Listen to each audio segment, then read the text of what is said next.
consonants in American English, and it's organized in terms of articulatory features.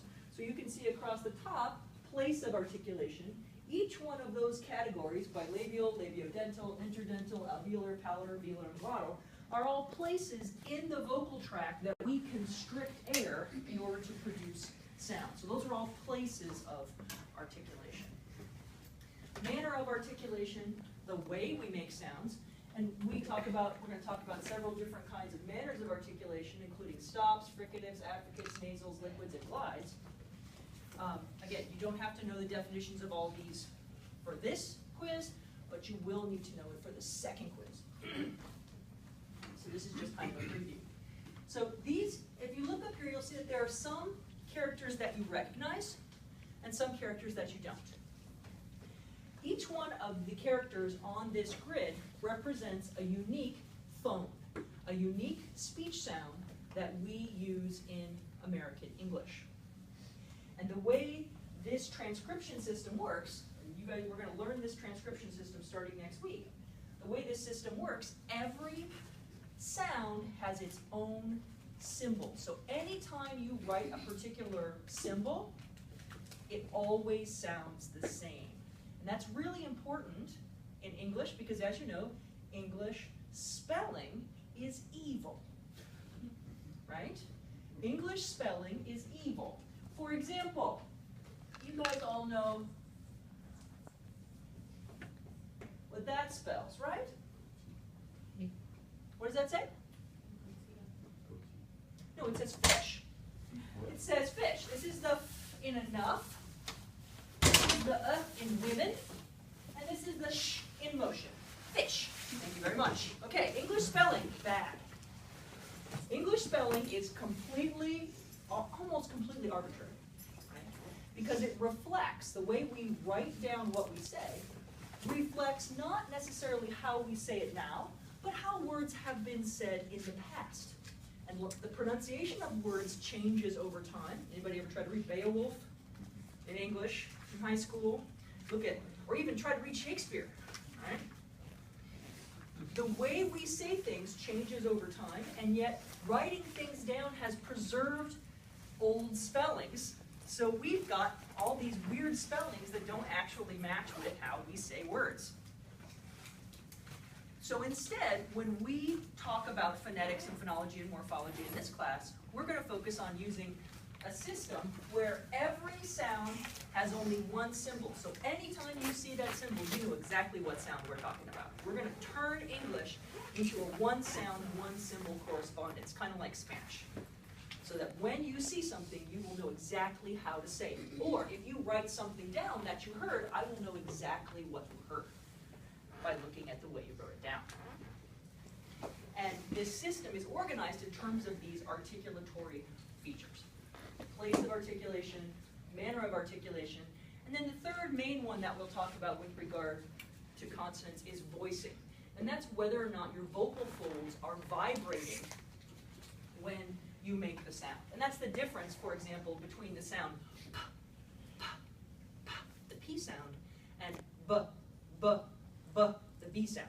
Okay? The only difference between those two sounds is whether or not I turn my vocal folds on before I let the air out of my mouth. That's the only difference. And we're going to learn about that, and I'm going to teach you how to feel what's going on in your mouth, information you have learned to ignore over your lifetime. I'm going to teach you how to redirect your attention to what's happening so that you'll be able to figure out what sound you're making when you say a particular sound in terms of these different features. So at the phonetics level, the units we use are articulatory features. We use them to create phones, which are individual speech sounds. And the rules that we're using are the rules that say these are the combinations that are legal for the language that I'm speaking. So we talk about legal things that are legal and things that are illegal for a given language. So if you make a sound, for example, in American English, this is not a legal consonant combination. Okay? It's not a legal consonant combination. That's not a consonant that shows up in any American English words. But if you speak mosa, it's a totally legal consonant, right? If you speak a click language, you probably have as a consonant in your language. So there are rules about what sounds you can make and have it still be English, and rules about what sounds you can't make and have it still be English. That's what's happening at the level of phonetics. The next level up is phonology. And phonology is where we use phones as the base unit. Specifically, we use what we call phonemes. Phonemes are the specific subset of phones, because there are lots and lots of phones in the languages of the world, but phonemes are the specific phones that we can use to make words in our language. So we know that a sound is a phoneme in our language because just changing that sound can change what word we're saying. So if I say bit, and then I say pit, those are two different words for us, right? And because I can do that, because I can generate what's called a minimal, what do I spell? Minimal, I need more caffeine, minimal pair, okay? I can generate a pair of words that differ only in a single speech sound. I can say these sounds are phonemes of my language. So I know that p and b are two separate sounds in English because if I say pit and bit, I get two totally different words. And all of these are phonemes of American English. These are the phoneme consonants of American English. Now, there are variations. When words show up, when sounds show up in particular contexts, they change a little bit. So a given phoneme can have what we call allophones.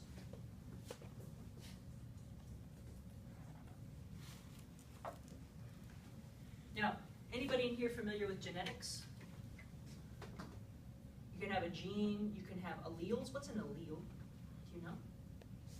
Allele, A-L-L-E. Okay. Allele, so when we talk about allophones, this is just going back to the root of the word, we're talking about different manifestations of a given sound.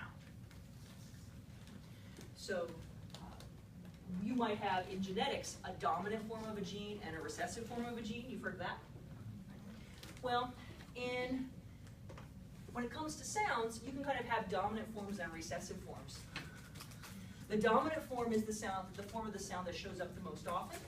And then you have like a recessive form that shows up when it's in a particular context. So for example, the sound p, okay, this sound right up here, what we would call a voiceless bilabial stop. What you have called up to this point, the P sound. That actually has some allophones in English. So if it shows up at the beginning of a word, we see the dominant form. That's p. And if you put your hand right in front of your mouth and say pit, go ahead. You're going to have to do this a lot in this class, so just get used to talking to yourself. Pit. What do you feel? Air. You feel a burst of air? Okay, now I want you to say spit. Spit. What happens? Still air. Is there still air? Is it the same? Go back and forth. Pit, spit. Pit, spit. Okay, what's the difference? There's less air, right? There's less air. Why do you think there's less air? The S in the front, the S sound in the front used up some of the air. Because the S sound, the S, right? The voiceless alveolar fricative. You'll get used to that. All right, the S sound used up some of the air pressure that you built up, so you don't have as much air to make the P sound.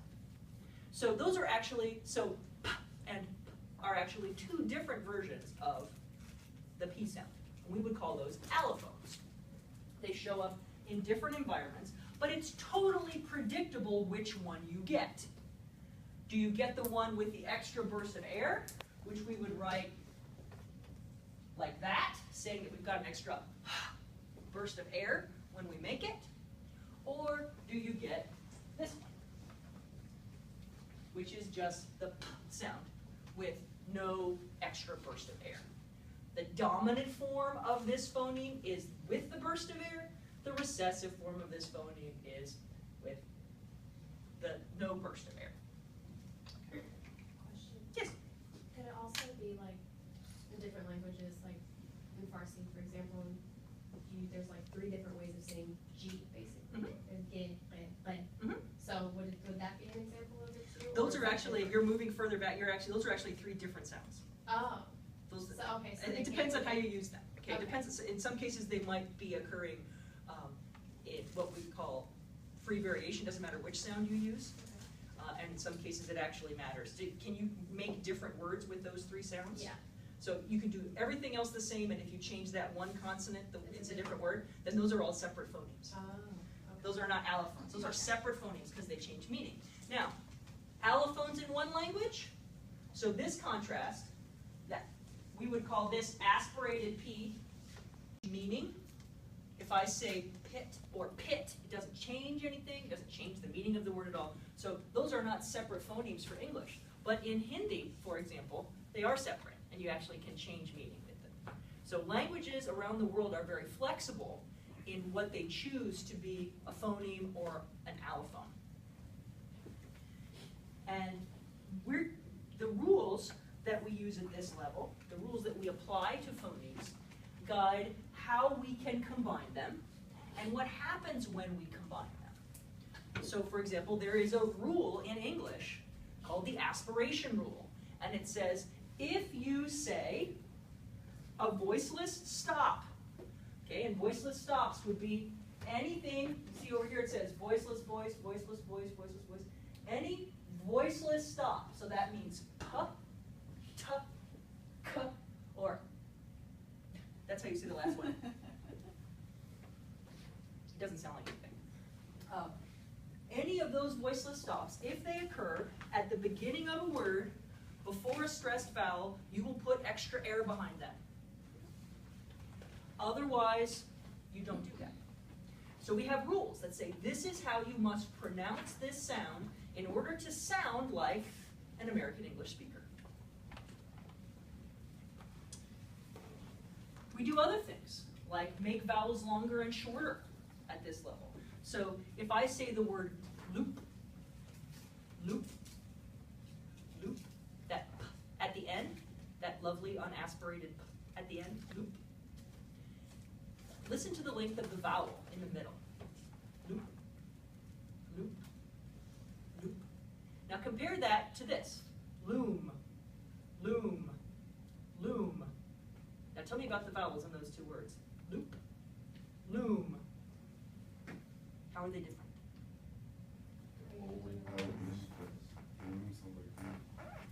Loop, loom. They're actually the same vowel. It's almost like one's stressed.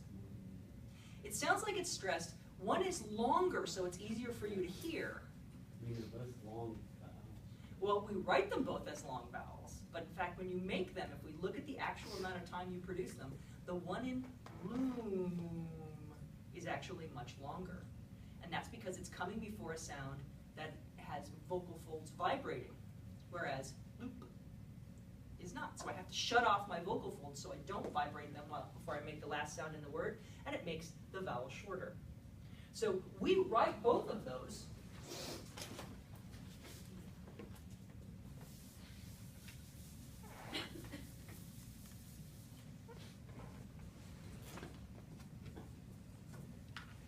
with double O's, making it seem like the vowels should be the same length.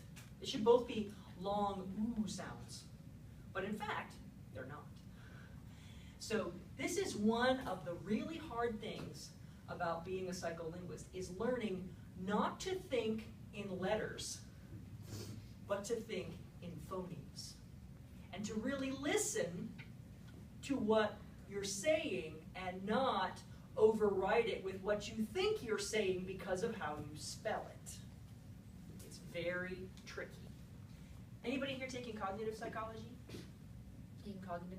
Did you guys talk about automatic versus controlled processes? Do you remember what that's about?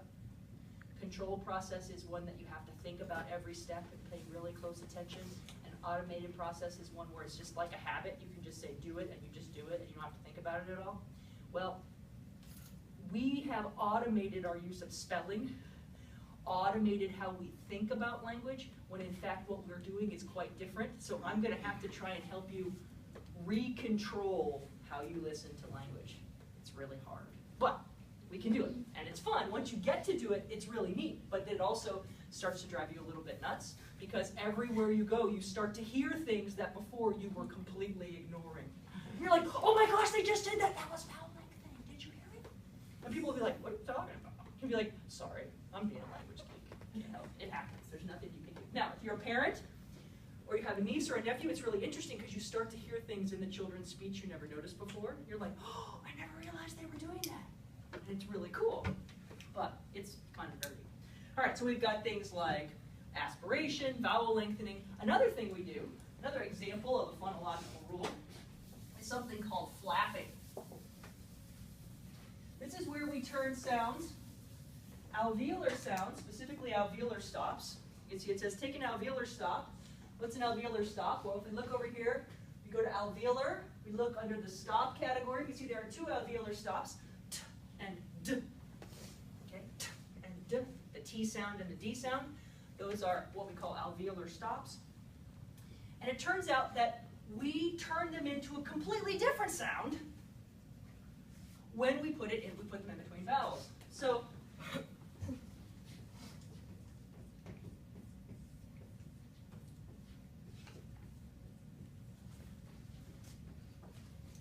those two sound totally different, right? I want you to say them. Not really. Writer, writer, writer, writer. So they're spelled differently because underneath the middle consonant is different. In the first one, it's right, right, with a t, writer. But no one ever says writer. When I grow up, I want to be a writer. No one ever says that. They would sound really bizarre if they did that. We would never use that strong aspirated form of t.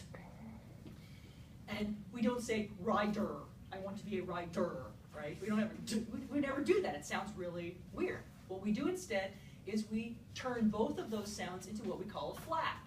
So we don't actually go t, t, t, or d, d, d when we make that sound. Instead, we don't really whack the back of our teeth or that ridge behind our teeth with our tongue in a really sharp way. We get lazy and we just go flap, flap. Our tongue just goes flap, flap. So we go rider, rider. Try it. Rider. Just feel your tongue go flap, flap. As opposed to, it's different than if you say right. Say right, like you really mean it. Right. Like it's a command. Right. Ride. Can you feel the difference? Now say rider.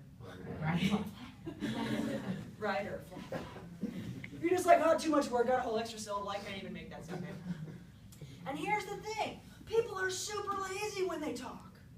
They want everything to be easier to say. We want everything to be easy. Yeah, you all. Too difficult. Y'all. We're just going to mush those vowels together. Going to. Too much work. Gonna. Have to. Have to. Right? I mean, come on. Words are hard. We don't want things to be hard. We want things to be easy. And so when we speak casually, we have all these ways of modifying words, and everybody knows what you're talking about. Right? I mean, I'm not saying really half the concepts I'm really supposed to be saying right now, but you still understand what I'm saying. Because I'm talking really fast, and I don't really want to have to execute all those consonants because it would be really hard. And the good thing is that you're smart and I'm smart, so you can fill in all the gaps. It's pretty handy. But we have these rules that say, if I put this T sound and this D sound in between those two vowels, I don't actually want to make all the effort to say it, so I'm just going to writer, writer. And they sound exactly the same, and then we have to use context. But if you ask people, do you say those exactly the same way? They will insist that they do not, that they say them totally differently, because they know in their head one has a T in the middle and one has a D in the middle. But if you actually listen to how they say it, exactly the same. So we also have vowels. These are the different vowels of American English. We're going to learn about these different vowels too. And you'll see there are a number of vowels here you might not recognize. And vowels in English are really, really evil when it comes to spelling. So we have to practice quite a bit, and that's why we have a whole separate quiz. All of quiz 2 is just about making sure you understand these symbols and what each one sounds for. That's all it's for, is learning how to write and learning how to read using this system. So I'm going to teach you how to read and write a totally new writing system for quiz 2. It's super fun. But you need it for everything. So, all right, for all of our projects, you need to be able to write in that system. So we're going to do that next. So when we talk about morphology, we're talking about how do I take phonemes and combine them into units of meaning. And a unit of meaning in a language is called a morpheme. So morphemes, it's any combination of sounds, can be a single sound or combination of sounds, that has its own meaning. And we have 2 different kinds of morphemes we can talk about in general categories. We have free morphemes. Those are morphemes that can occur all by themselves, like the word cat. If I say cat, you all know what I mean. Cat, right? If I say, everybody, I'm going to say a word, I want you to draw the image that comes to your mind when I say it, and I say cat. Pretty much everybody in the room would draw the same kind of picture. Because cat is a free morpheme. Then there are what we call bound morphemes. Bound morphemes are those units of meaning that have to be attached to something else in order to have their meaning come out, so we can tell. So if I said, walk into you and I said, s, s, you'd be like, why are you hissing at me? Are you trying to speak parcel tone? Like, what's your problem? You're weird. S doesn't mean anything by itself. But if I attach that to the morpheme I just used, cats, all of a sudden, what does this mean? More than one, right? So we have free morphemes which can stand by themselves. And we use these for things like nouns and verbs and adjectives and adverbs, stuff like that, conjunctions, those things that we think of as words. And then bound morphemes are those things we think of as inflections, suffixes, prefixes, things that we use to mark grammatical features, like this is plural, this is possessive, this is singular, and also things that we use to modify words, change their category. So I, for example, can say strong, he is strong, that's an adjective. Then I can change it by saying strongly, right? I need you to say it strongly, right? And all of a sudden it becomes an adverb, right? So these morphemes can be used to change the category of words. Oh, these bound morphemes. Now, we actually have rules for how we generate the forms of different morphemes, particularly how we generate forms of bound morphemes. And we're very rarely aware, this is some of that implicit knowledge, that we actually know the rules for these things. We think that we know the rule, but actually we typically don't. So if I asked you, how do you make something plural in English, what would you tell me?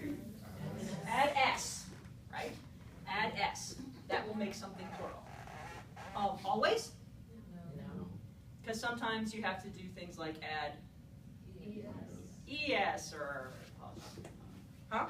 Sometimes apostrophe. That's possessive. It's possessive. Yeah, it's a little bit different, but still. Sometimes, and some things don't even have a plural, like sheep, fish, money, right? You ask some people, Well, it depends on the context, right? Monies, right? That people, and there's, if you say fishes, that means something else, right?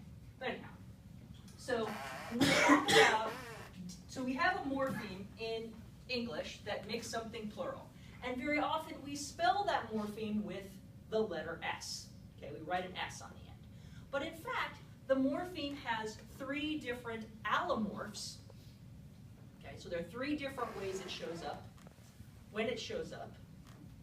And each one of those is entirely predictable by the place where it shows up, the environment where it shows up in terms of sound. So, for example, if I showed you this, and I said, this is a wug. It's a wug. I have one wug. I get another wug. Now I have two Wugs. wugs, right? So listen to that sound at the end. Wugs. Is that an S? It's a Z sound, okay? And it turns out that if we go back and take a look,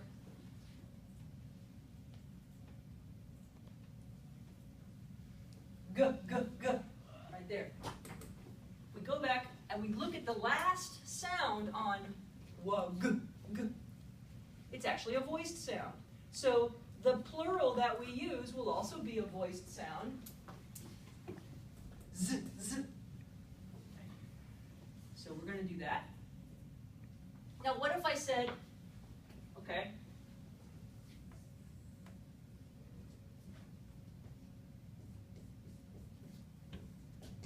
this is a gutch.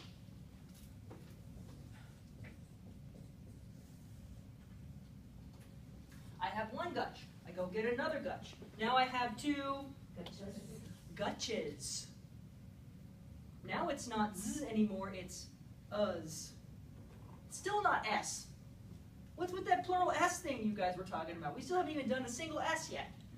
Okay? So if I have a sound at the end of the word that's like ch, j, j, any of those sounds at the end, then it will be uz, like bridges, judges, witches. It will be is. But if I make a sound, make a word that has a voiceless sound at the end, like p, right? We've already established that the p sound is a voiceless sound. Lip, lips, cats, picks. Anytime I have a voiceless sound at the end, then I'll get the s. And yet here we are, stubbornly writing in English, spelling things and putting s at the end, and sometimes it's s, and sometimes it's z, and sometimes it's uz. And what's really interesting is that all of you, even though you had never heard the word gutch before or the word wug before, or if I said I have one blick, and then I went and got another blick, and I brought them together, and now I have two blicks. You'll absolutely agree on what the plural of those things should be, even though you've never heard those words before, and that's because you know this morphological rule for English, even though nobody ever taught you. In fact, what they taught you was to make a plural add s, which is in fact a lie. It is completely and utterly wrong. We don't add s. We add uz or z or s to make something plural. And sometimes we don't add anything. Moose. Or sometimes we change the vowel. Mouse, mice. And we're not even consistent about it. It's not house, heis. Right? Yes? Is that why when little kids start to learn to write, they actually spell it the way it sounds? They put Z's where Z's belong? That's exactly right. And that's why you start to see, you'll see people, sometimes people will use z as a plural, right? They'll be like, I got curves. And they put z on the end, right? Because they're hearing the z, right? And they're like, that's sassy. Right? Hmm? So they're going to own it. They're going to own it, right? I'm going to own those curves. Zzz, right? I'm going to ride them all the way to the bank. Let's go. Okay. So you got the, that zzz sound. They're acknowledging that they're quite aware that that's not a s there on the end. So yeah, that's why kids spell things differently, because when you tell them to, in the beginning, they're trying to figure out this mapping between how we spell something and what it actually sounds like. And so they'll spell things, and there are some people who are unable to move away from that, people with certain kinds of dyslexia. I have a niece who has this really, really badly. And so all they can do is this one, anytime I hear this sound, I have to use this letter, and that's why their spelling is totally off the wall, because they are totally guessing, just mapping. That's why, like, words like rider and rider, it'll switch with D. Yeah, they can't hear the difference, right. And it's also why, when people speak another language, if they can't hear the sounds, then they'll use the sound they think they hear. Which is why somebody who speaks a language that doesn't distinguish between the L sound and the R sound, like my friends who speak Japanese as their first language, who speak English, they cannot hear the difference between liver and river. Those two words sound exactly the same to them. Okay? Just like the green and the blue look the same to the himba. They sound exactly the same. And you're thinking, how can you not hear the difference between river and liver? That's so obvious. And I'll say, well, here you go. Let me give you a comparison in Japanese that my Japanese friends don't have any trouble with. Ready? Rekishi, rekishi, rekishi, rekishi, rekishi, rekishi. You heard the difference, right? One means history, and the other means death by drowning. It's really important to know the difference. You don't want to go to Japan and say you're majoring in death by drowning. They're going to lock you up as a serial killer. So that's a bad thing. One has a Z and one has an S. Rekishi? No, actually one has a flap and one has a stop. Rekishi, rekishi, rekishi, rekishi. And the tongue is only moving a tiny bit. I know, you don't hear the difference, do you? Liver, river. Those sound so different to you. And to a Japanese person, rekishi and rekishi sound totally different too. So crazy. Isn't that cool? But this is why people have accents when they speak in a language, because they're using the phoneme system of the language that they speak, and they don't hear the distinctions that the native speakers hear. Since they don't hear them, they might not make them. And they might guess.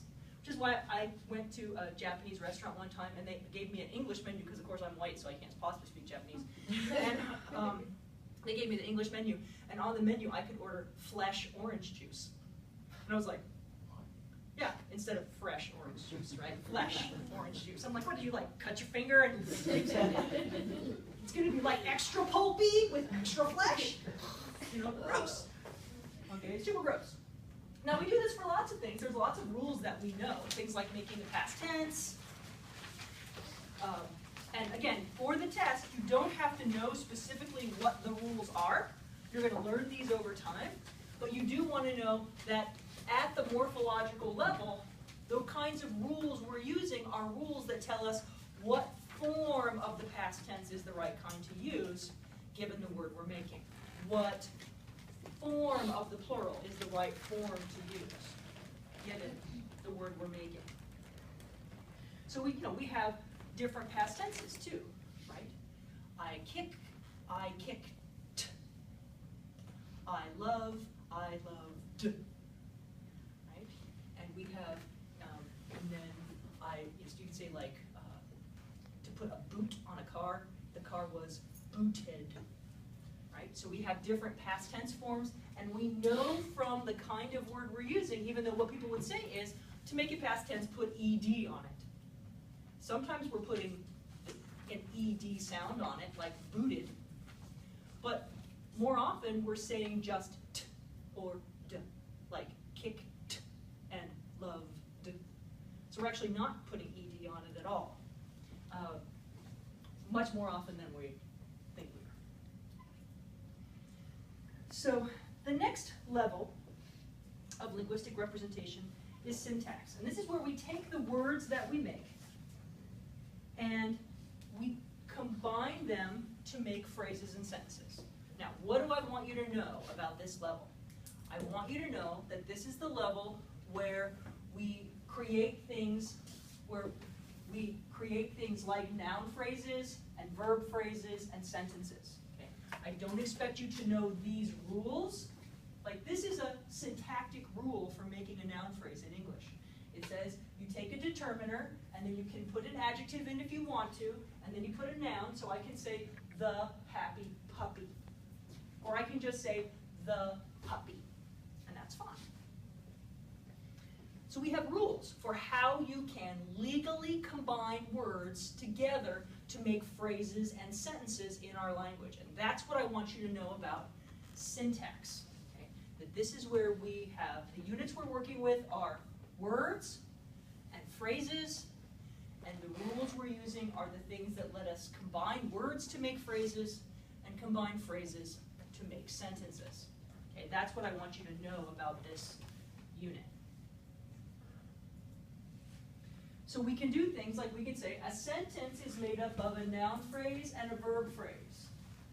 And a noun phrase is made up of a determiner, an adjective, and a noun. And a verb phrase is made up of a verb and a noun phrase. And we know all these parts. And the challenge of learning the syntax of a language is learning the order in which these words and phrases must be put together in order to say something correctly. This is really a challenge for me in Japanese because Japanese doesn't have prepositions like put the book on the table. In Japanese, you would say the book, the table on put. Because the word order is totally different. The syntax is totally different. It's a subject-object-verb language. Verbs always go at the end, and they don't have prepositions. They have postpositions. So whether something's going in something, or on something, or over something, or behind something, goes after the thing. It goes in, on, or over, as opposed to before. It's really challenging to learn those word orders. You're looking at me like, there's languages like that? Yes, there are totally languages like that. And yeah, and in Japanese, you would totally say the book, the table, on put. Actually, you would just say book, table, on put because they don't have determiners like the and they don't have those. So you just say book, table, on put. And that's how you would say it in Japanese. So we have rules also in syntax for making connections between sentences that mean the same thing but have different structure. So for example, I can say, the hungry girl eats the delicious cookie, right? You guys understand that sentence? The hungry girl eats the delicious cookie. We have rules that let us switch the order to turn it into a passive sentence. So there's an active version of the sentence, the hungry girl eats the delicious cookie. And then I have rules that tell me how I need to switch things around to make it a passive sentence and focus the attention of the sentence on the cookie, not the girl. So the delicious cookie was eaten by the girl. Now, in APA style, don't do this conversion. Don't use this rule. Right? In APA style, it says don't use passive voice. It says focus on using the base sentence structure and don't try to make it fancy by adding in all that junk. Basically, don't use that rule. People love to use it, but in APA style, it says don't. So, but in syntax, one thing we do is use rules to convert sentences into different shapes. To move things around so that we can use them for different situations. So for example, if I said, the hungry girl eats the delicious cookie, and you say, she eats what? You have to know a rule that tells you where you put the substitute word what to map over the delicious cookie, because you didn't hear that part, for example. Those are all syntactic rules. So how we do substitutions and how we move things around in sentences to make different forms of different sentences, like the statement form and the question form and the command form and all those other different forms of sentences. That's all stuff we learn at the syntactic level. The next level, which we'll talk about some because it's important for understanding words, is the level of semantics. Semantics is where we think about what words mean and how words are related to each other in terms of what they mean. So we make connections between words. So for example, you actually have maps in your head. We call these semantic networks. Maps in your head of concepts that are connected. And one thing psycholinguists and cognitive psychologists are interested in is what things you have connected to other things. So depending on the culture you grew up in, if I say peanut butter, you actually think of different things, right? So if I say peanut butter, what do you think most Americans think of? Jelly. Pretty easy, right? You've got a connection between those two things. If I say dog, you think cat. Okay. And if I say cat, you think mouse. Isn't that nice? See how that works? So nobody ever specifically went and built that network for you, but because of your cultural experience, you have learned that certain concepts tend to co-occur. So the semantic connections of things that we know develop into these kind of webs of knowledge. And psycholinguists are interested in going in and figuring out what webs of knowledge are common for people in particular situations, particular cultures, or which surpass cultures and seem to be common for people in general. So we seem to have some base webs built in. For example, ones that tell us that there are things that are alive in the world and things that were never alive. And across different languages of the world, everybody seems to have this distinction and seems to group things according to things that were alive and things that have never been alive. And there might be distinctions between things that fly and things that swim and things that run. Things that are of different colors. Things that are from humans and things that are not from humans. So there are connections, things that seem to be part of how we have evolved to organize the world that serve as the basis for these networks.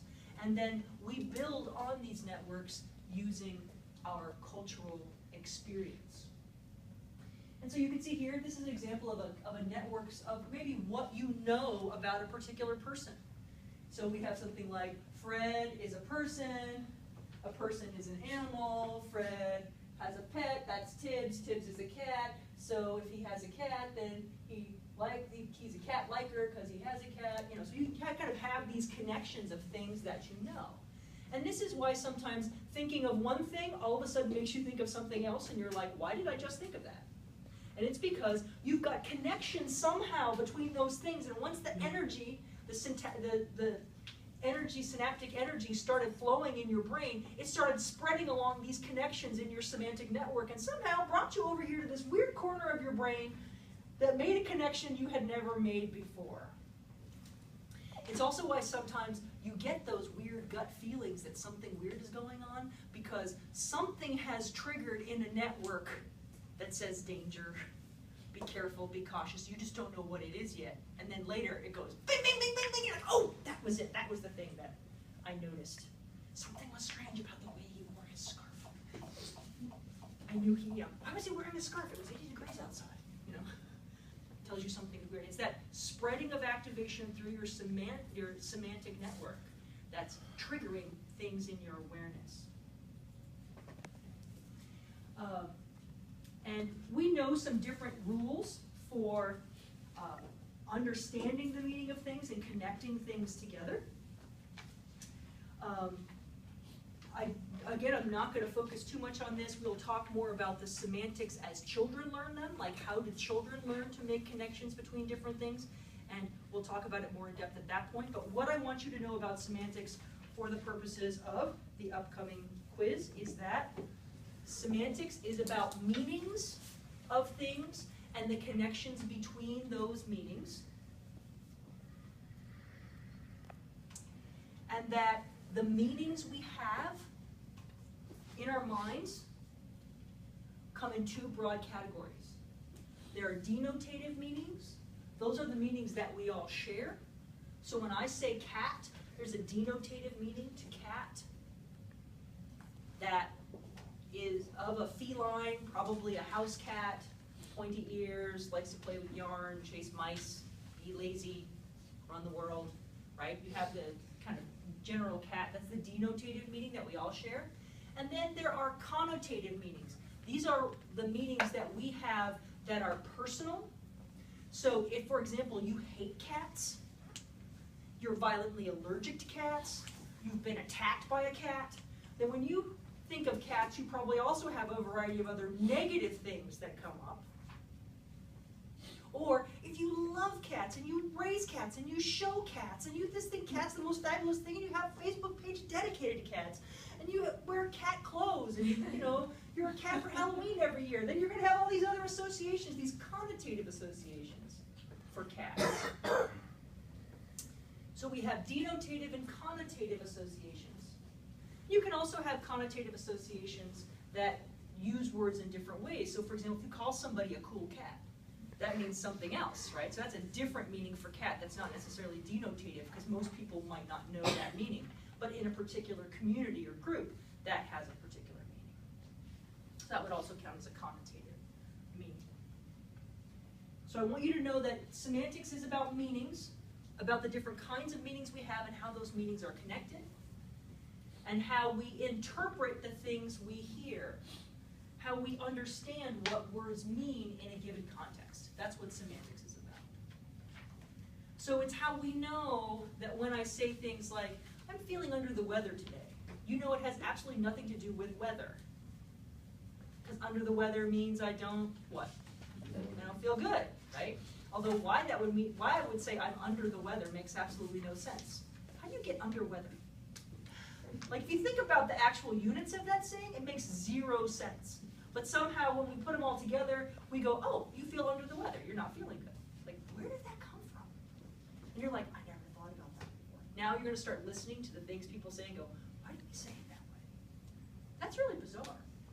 Like, and the rules that we use for that to do things like create figurative language.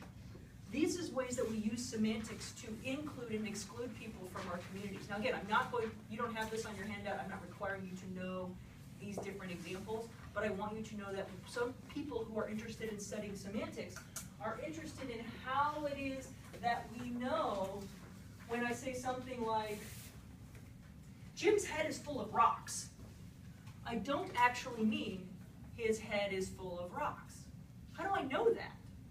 And this is where people who are not native speakers get tripped up because they don't know the tricks for interpreting what things mean. They don't have the right connections between different words and different combinations of words to know the right way to think about that.